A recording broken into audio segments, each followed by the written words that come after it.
todos relacionados a Sansón. Jueces capítulo 13, versículos 1 al 5, Jueces 14, 1 al 5 y Jueces 16, 17 al 31. ¿Qué ustedes piensan de todo esto? Claro que no da tiempo para leer toda la vida de Sansón, pero ¿qué piensan ustedes del relato? Porque abarca el capítulo 13, 14, 15 y 16. Es uno de los personajes bíblicos de Jueces que más capítulos está dedicado a él. ¿Qué piensan sobre la vida de Sansón? Primero de todo, ustedes pueden, fíjense que en el capítulo 13, más una vez tenemos el fenómeno de la teofanía. El Señor Jesús se presenta a su mamá y le dice que iba a tener un niño, hombre, y que iba a ser nazareo. ¿Qué era un nazareo?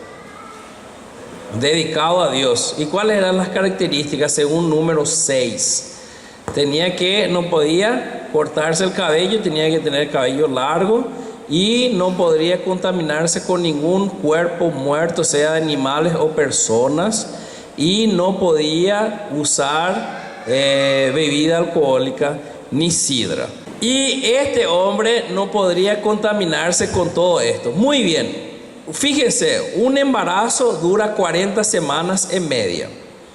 Desde que ella supo la noticia, 9 meses. Hasta que él crezca. ¿Cuánto tiempo vamos a servirle a los filisteos? Demasiado tiempo, ¿no es cierto? Lo que nos enseña eso es paciencia. Y nosotros no tenemos paciencia. Y los padres de Sansón tenían paciencia. ¿Por qué? Porque ellos fueron fieles a Dios. Y seguramente ellos le enseñaron lo que las escrituras decían en Génesis, Éxodo, Levítico, Números, Deuteronomio. Y seguramente ellos le contaron a Sansón que ella no podía tener hijos. Y que Dios le apareció y le dijo que tendría un hijo, que él sería justamente ese juez y que libraría al pueblo de Israel de la mano de los filisteos. Entonces ustedes pueden imaginarse toda una expectativa que había en torno a de Sansón. Yo no sé si sus papás le contaron a sus vecinos, a sus parientes próximos, no sé cómo ellos reaccionaron en ese sentido, pero en fin, tenía que esperar todo el embarazo y hasta que él sea un hombre, qué sé yo pienso entre los 24, 25, 30 más o menos, no sé, no puedo afirmar. Bueno, ¿qué más que vemos aquí? Él tenía una misión. ¿Cuál era la misión? Comenzará a salvar a Israel de la mano de los filisteos. Y nuevamente el ángel de Jehová se aparece a sus padres. 3 cosas importantísimas en la vida de este hombre, en la aparición de este hombre, y que me gustaría que después pensemos en relación a nuestras vidas, en relación al hecho de ser apartados para Dios, de que tenemos una misión y cara a cara con Dios, y la manera como podemos tener esa cara a cara con Dios, entre comillas. Muy bien. Sansón cometió algunos errores. Nosotros no leímos, pero en el capítulo 14 y versículos 8 y 9 dice que él se apartó del camino para ver el cuerpo muerto del león que él había matado. Y he aquí que en el cuerpo del león había un enjambre de abejas y un panal de miel. Se fue comiéndolo. Les dio también a sus padres que comiesen, mas no les descubrió que había tomado aquella miel del cuerpo del león. ¿Por qué será? Y no solo porque no iban a comer, peor todavía.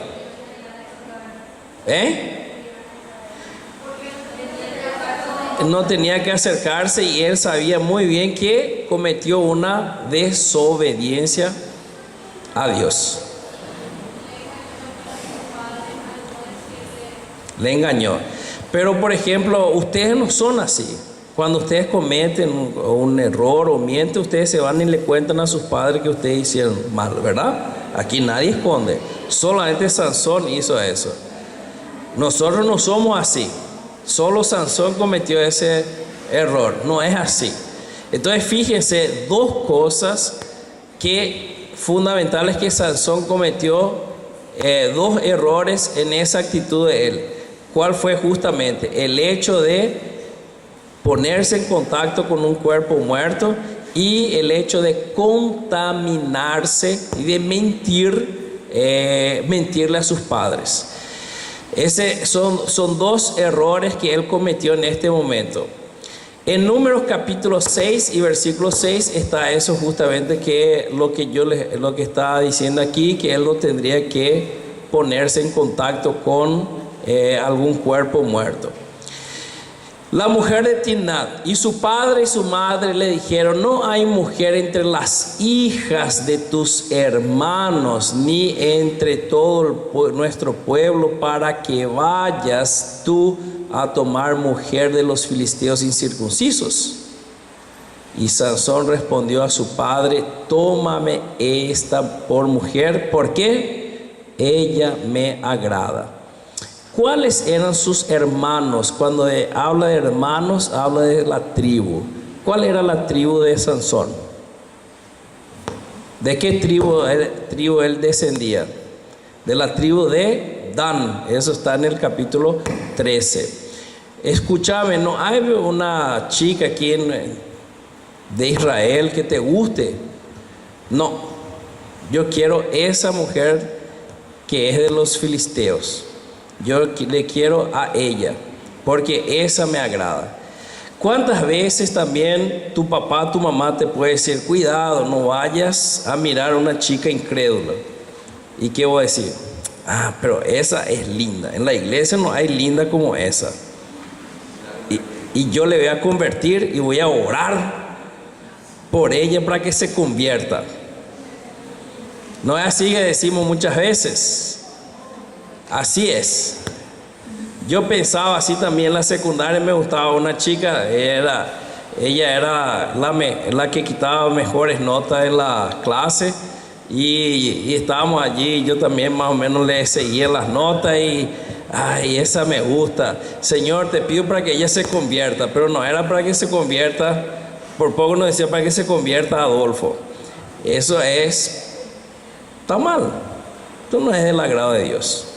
Un error que podemos cometer y que no es lo que Dios quiere. ¿Qué significa porque ella me agrada? Significa porque ella es idónea a mis ojos. ¿Qué le dijo Dios a Samuel cuando estaba en la casa del papá de David? ¿Cómo se llamaba el papá de David? Isaí. ¿Qué le dijo Dios cuando él miraba? Vino un tipo lindo como este, así musculoso, como otro y después viene un bajito, así, más o menos nomás como Adolfo, así un enano. Y él dice: no, ese musculoso, no, el otro, el barbudito es. ¿Y qué le dijo Dios? No mires su parecer. ¿Por qué? Porque yo miro el corazón. ¿Qué corazón es ese? La mente. ¿Por qué? Porque es donde tengo mi convicción espiritual. Como Daniel propuso en su corazón. Y Dios sabía que Daniel era un hombre de él. ¿Por qué? Porque él tenía la firme convicción de servirle a Dios. Y así también vos y yo, bueno, yo no más, porque gracias a Dios yo ya tengo mi ayuda idónea. Pero ustedes que no tienen todavía su ayuda idónea, que quieren casarse algún día, no tengo que mirar el que me agrada, y sí la que le agrada o el que le agrada. ¿Por qué? Porque Dios siempre va a querer darme lo mejor para mí. Y aquí me gustaría tomar un poco de tiempo, porque nosotros tenemos... yo veo varias personas dentro de las iglesias que tomaron decisiones erradas en relación al casamiento. Se juntaron con personas que no son de la voluntad de Dios. Yugo desigual, cuando uno es creyente y el otro no. ¿Y qué pasa? Hoy en día están recogiendo el fruto de su decisión. Y son frutos penosos, son frutos que hacen llorar, son frutos difíciles. Por eso que ustedes tienen que ponerse como meta elegir un hombre, una mujer según el corazón de Dios. Otras decisiones que nos agradan. Así funciona en relación a nuestra parte profesional. Así es en relación a nuestra vida social. No es lo que nos agrada, y sí lo que le agrada a Dios. Tengo un compañero que es médico de familia como yo, muy amigo mío, y él me dice: Adolfo, vamos a abrir una clínica juntos. Yo no le dije nada, no le dije sí, porque él no es creyente. Y el apóstol Pablo dice: ¿qué comunión tiene la luz con las tinieblas? Si yo quiero tener una clínica, y si algún día Dios me da, en fin, esa posibilidad, me gustaría tener un sonido ambiente espiritual, por ejemplo la radio BBN, folletos bíblicos en la recepción del consultorio médico, cuadros con versículos bíblicos, y él no iba a querer eso. Entonces yo no puedo hacer sociedad con personas que no son cristianas. No es que yo no quiero que él se convierta, pero esa no es la manera que le voy a llevar al Señor Jesús. Por lo contrario, puede crearme problemas futuros en relación a muchas cosas. Entonces, cuidado con lo que nos agrada y no lo que le agrada. No es fácil decir: ay, Adolfo, es tan difícil decir cuál es la voluntad de Dios para mi vida en esta área, aquella área. No es fácil. Pero un libro que me ayudó mucho se llama El Dios de lo Imposible, de un autor llamado John Ogilvy, que es un autor americano. Cuando yo tenía 19 años, yo quería estudiar demasiado medicina, quería hacer medicina para servirle a Dios. Y Víctor Cabral, que fue mi compañero de cursillo aquí en Mernes Buchini, en Asunción, él pasó, yo no pasé, y los dos teníamos la misma nota. Y ahí vino la gran pregunta: ¿será que Dios quiere que yo haga medicina? ¿Será que Dios quiere que yo estudie, sea médico? Y ese libro me ayudó mucho, y empecé a leer, y en una frase: jugátela en mis manos, que yo decido lo que voy a hacer contigo. Y gracias, en fin, Dios envió a mi primo me habló de una posibilidad para estudiar en Brasil. Nunca pasó por mi cabeza estudiar en Brasil, y nos fuimos al Centro de Estudios Brasileros, y hice todos los trámites que ellos pidieron, y hice la prueba, rendí muy bien, y mi currículo fue avaliado en Brasilia por el Ministerio de Educación, y vino la respuesta en 30 días. Yo le pedí a Dios 4 cosas, si era su voluntad: una universidad buena en Brasil, que tenga una iglesia de los hermanos libres, y que tenga que sea la más cercana a Asunción, y una familia con quien yo pueda vivir de creyentes. Las 4 cosas Dios me dio. Tío Juan sabe muy bien, porque él entró en contacto con un misionero en Londrina, que entró en contacto con los hermanos de Curitiba. Y así fue, y pude ver la mano de Dios abriendo todas las puertas. Pero yo me jugué, y yo le dije: Señor, si tú quieres, abrí la puerta, y si no, que sea hecha tu voluntad. No es fácil. La misma cosa en relación al casamiento: Señor, no me dejes errar, dame una sierva tuya, una persona que realmente te ame a ti en primer lugar, que sea fiel a ti, y que yo te pueda servir juntamente con ella. Y Dios me dio, gracias a Dios, mi esposa, Ahora 4 de enero completamos 22 años de casados. Soy súper feliz con ella. Gracias a Dios, porque Dios me dio ella. Y muchas cosas en nuestras vidas Dios nos dio. En relación a nuestros hijos, lo que pasamos con Felipe, con Natalia y con Gabriel cuando ellos nacieron, problemas de salud, los 3 estuvieron a punto de morir y Dios les cuidó.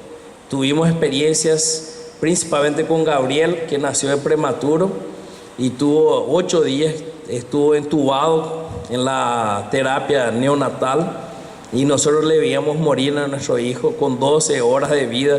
Tuvo que irse a terapia, a la UTI neonatal, y salimos llorando en la maternidad porque salimos sin él. Y nos íbamos y le agarramos, parecía un ratoncito así, en fin.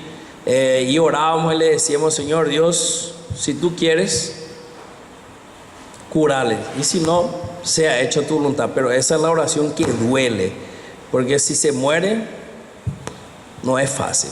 Pero Dios decide, y yo prefiero que Dios decida antes que yo decida, porque si yo decido por mí, voy a errar, pero si Él decide por mí, es la mejor decisión. Entonces, tomen decisiones pautadas o dirigidas por el Espíritu Santo. No tomen decisiones por cuenta propia. ¿Por qué? Como vimos en Proverbios, no seas sabio en tu propia opinión. Cuidado. Proverbios 3, fíate, confía en Dios de todo tu corazón. Jugate en las manos de Dios. ¿Por qué? Porque Él sabe lo que es mejor para mí. Otra cosa que me gusta pensar de Dios es la omnisciencia de Dios. ¿Qué es la omnisciencia? Dios ve el inicio del mundo y Dios ve el final del mundo. Dios ve todo. Para Él eso no es nada. Yo no sé ni lo que va a pasar dentro de 1 hora. Si nos vamos a reír, no con Porfirio en la noche, es que no sabemos eso. Probablemente nos vamos a reír, probablemente no sé. Pero Dios sabe de todo. Entonces yo prefiero confiar en Él, que sabe todo, de que confiar en mis capacidades. No puedo confiar en mí mismo. Entonces debemos confiar en Dios. Otro error: le descubrió todo su corazón, su mente. Le abrió a Dalila. Lo que leímos ayer en Proverbios 6 en relación al adulterio y Proverbios 7 en relación a la fornicación. El hombre que se entrega a la mujer. Cuidado, eso es peligroso. Y principalmente, obviamente, a una persona que no es de la voluntad de Dios. Y Dalila no era, porque Dalila era una mujer que adoraba a dioses y no al Dios eterno, y se acuesta en su regazo y le dice: mira, Sansoncito, qué lindo tu cabellito, por favor, descubrime tu corazón. Sí, Dalila. Y 2 veces le mintió. Pero vos me mentí. Le estoy haciendo eso nomás porque ella es mi hija. Y sí, Sansoncito, vos me mentiste 2 veces. Tu cabello, ¿qué pasa? Y cortame nomás mi cabello, va a terminar. Pobre Efraín, Efraín no tiene nada de fuerza, Efraín. Y Sazón le dice: y sí, mira un poco estos mis cachos lindos. Y que no fue por el cabello. ¿Por qué fue? Porque su mente se apartó. Ese es el problema de Primera de Pedro. Satanás anda a nuestro derredor buscando a quien pueda. ¿Y quién es el que es devorado? Aquel que sale del círculo de cuidado de la voluntad de Dios. Cuando yo salgo fuera, ahí es el problema. Cuando estoy debajo, puede venirme las pruebas y me van a venir las pruebas. Pero yo prefiero estar en las pruebas dentro de la voluntad de Dios que sufrir las consecuencias por estar fuera de la voluntad de Dios. Ese es el problema. ¿Y qué le pasó a él? Dios le abandonó. ¿Por qué Dios le abandonó? Porque él le abandonó a Dios. Y esa es otra decisión. Vos y yo decidimos si le queremos a Dios o no con nosotros. Nosotros decidimos. Y al descubrirle, ¿qué le pasa? Los filisteos le echaron mano, le sacaron los ojos. Imagínense. Y no era con anestesia. Che, llamarle un poco al anestesiologista de guardia. Agarraba el cuchillo así. ¡Tox! Y hágale un curativito a aquel pobrecito. No le llamaron a la gloria para que le hagan nada. Así nomás. Sangrando. Y le ponen para... Esto es era de las mayores humillaciones que en ese tiempo los esclavos podrían pasar. Y Sansón así fue. Cayó. ¿Por qué? Porque él se apartó de Dios. No está en la Biblia, pero creo yo que si él tenía su corazón debajo de la voluntad de Dios, él iba a ser juez por muchos y muchos y muchos años. Pero él acortó el tiempo de su juzgado. ¿Por qué? Porque él le desobedeció a Dios. ¿Qué hace entonces? Clamó Sansón a Jehová. Y como Dios, Salmos capítulo 103, dice que Dios es grande en misericordia, como si fuera la tierra hasta... La misericordia de Dios es demasiado grande para con nosotros. Y Dios es misericordioso. Y Dios nos espera. Y Dios quiere realmente perdonarnos. Y Sansón pidió por perdón. Por favor, Señor. Clamó por misericordia. Y Dios ¿qué le dice? Acuérdate ahora de mí y fortaléceme, te ruego, solamente esta vez, oh Dios. Y cayó la casa sobre quien estaban todos los principales de los filisteos. Y los que mató al morir fueron mucho más de los que había matado durante toda su vida. Y pensando un poco en relación a Sansón y a mí. Primera de Pedro 1:16. Aquí no dice si vos querés. Aquí es una orden. Sed santos porque yo soy santo. Dios nos ordena, quien es hijo de Dios, que seamos santos. Y la santidad parte de aquí, de los pensamientos, de nuestra mente, de nuestro corazón. La santidad parte, si parte de nuestro corazón, va también en relación a nuestras acciones, a lo que hacemos, a lo que decimos, a dónde nos vamos, a lo que escuchamos. Todas nuestras actitudes van a ser gobernadas por Dios. ¿Por qué? Porque yo estoy viviendo en santidad. Él era nazareo, apartado para servirle a Dios. Si vos un día le reconociste al Señor Jesús como Salvador de tu vida y ya te bautizaste, vos sos una persona consagrada a Dios. A propósito, ¿cuánto tiempo de conversión vos tenés? ¿Ya te bautizaste?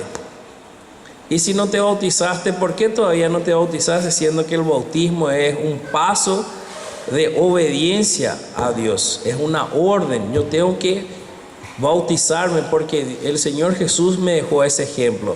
Entonces, si vos sos convertido y no te bautizaste todavía, anda a hablar con los ancianos de tu iglesia, con los líderes de tu iglesia y pedirle el bautismo. ¿Por qué? Porque es bíblico. Eso está en la palabra de Dios. Y eso hace parte justamente de nuestra santidad. ¿Qué yo estoy diciendo con el bautismo? Así como muchos se ponen la remera de la Sore. Por favor, no vaya a animar con esa remera aquí en la reunión. Así se pone de cerro, ni nada. Este se identifica con el ciclón, wow, vientecito. Bueno, y cuando yo me bautizo me pongo la remera de Cristo y yo digo, soy tuyo, Señor, no más para el mundo.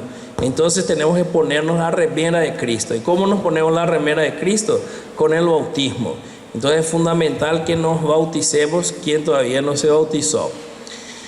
Segundo punto importantísimo, tenemos una gran misión: ir por todo el mundo y predicar el Evangelio. Yo solamente agarré una, pero nosotros tenemos varias misiones, pero la gran misión es esa. No me debe responder. ¿A cuántas personas vos le testificaste el año pasado?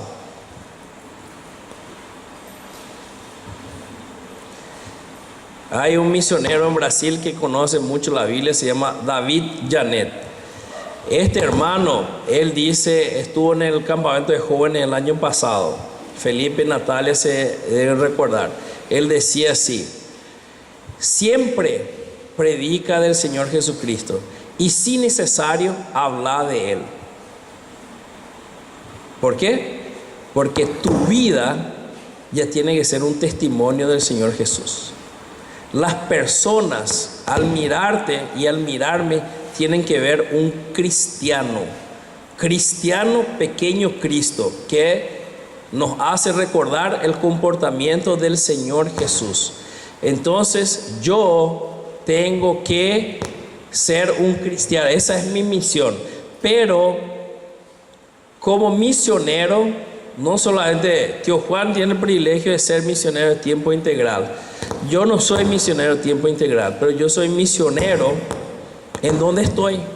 Porque los demás hermanos en la iglesia donde yo congrego allá en Brasil no pueden estar en el consultorio donde yo estoy porque no son médicos. Y yo estoy allí porque soy médico. Entonces yo tengo que llevar el evangelio.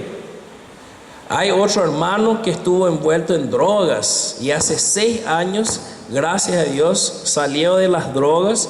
Es un gran testimonio y él ahora es jefe de un depósito de piezas de coches. Y él es el encargado. Y él le testifica a sus compañeros: yo no puedo irme allí porque él está allí. Entonces donde vos estás, yo no puedo estar. Entonces vos tenés que testificarle a tus compañeros de trabajo, porque esa es tu misión. Vos estás cumpliendo con tu misión. Sansón no cumplió en parte con su misión. En determinados momentos él cayó. Y nosotros también podemos caer, pero nosotros tenemos que cumplir la misión que tenemos. Y el último punto, tenemos un encuentro diario con Dios. Vos haces tu hora silenciosa. ¿Tenés el hábito de leer la Biblia todos los días? De los 365 días del 2018, ¿cuántos días leíste la Biblia? ¿Qué es lo que más queremos? ¿Partido de fútbol? ¿Diversiones? ¿Estudio? ¿Profesión? ¿O realmente puedo decir como el salmista decía: yo demasiado amo la Biblia, todo el día es ella mi meditación?